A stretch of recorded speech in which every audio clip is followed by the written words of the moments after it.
নমস্কাৰ business line এডমিশ্যনত মই নিৰঞ্জন বৰ্মন আপোনালোকক স্বাগতম জনাইছোঁ। তো দেখা পাইছে বৰ্তমান ৰাতি 12টা বাজে। তো আমি গৈছিলোঁ বিয়াত। তো বিয়াৰ পৰা আহি চাওঁ যে ইয়াত বৰ্তমান 5টা পোৱালি জন্ম পাইছে। পোৱালিখিনিও বহুত ধুনীয়া হৈ আছে বৰ্তমান, যিহেতু বৰ্তমান ৰাতি সময় হৈ আছে 12টা। আৰু ৰাতিপুৱা উঠি চাওঁ যে ইয়াত টোটাল 14টা পোৱালি আছে। বহুত ধুনীয়া আৰু বহুত ভাল লাগিছে পোৱালিখিনি চাই, আৰু বহুত সুন্দৰ হৈছে পোৱালিখিনি।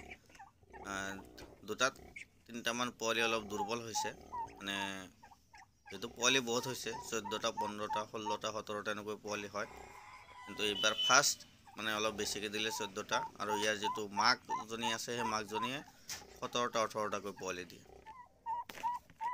আৰু এইজনীয়ে দিলে এইবাৰ 14টা। এইবাৰ হ'ল ইয়াৰ 5 নম্বৰ। ইয়াত লাইট দি দিছোঁ, চাওক ইয়াত 200 ৱাটৰ লাইট এটা দিছোঁ ওপৰত বাতি লগাই, যাতে সম্পূৰ্ণ হিটখিনি তলত পৰে। তলত পৰিলে কি হয়, বৰ্তমান ঠাণ্ডাৰ বতৰ জানে আপোনালোকে, পোৱালিখিনি ঠাণ্ডা নালাগে। সেইকাৰণে মানে ব্ৰুডিংটো কৰিবই লাগে, কিন্তু গাহৰি পোৱালি ব্ৰুডিং কৰিব লাগে। তো আমি 5ৰ পৰা 6 দিনমান এনেকৈ লাইটটো দি থ'ম ঠাণ্ডাৰ বতৰৰ কাৰণে, যাতে পোৱালিখিনি সম্পূৰ্ণ ঠিক হয়। আৰু এইবিলাক সেই কুকুৰা চৰাই ইমান সময় যিখিনি চিল্লাই আছিল ওপৰত দেখা পাইছে, টাৰ্কি কুকুৰা চৰাইখিনি।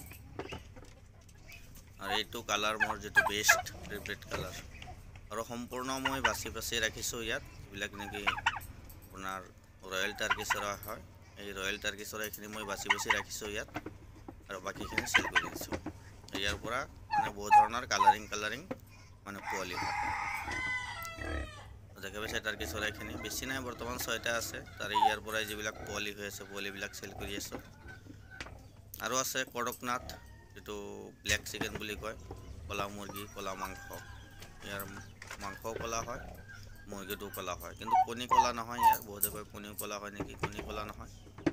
তো দেখাই পাইছে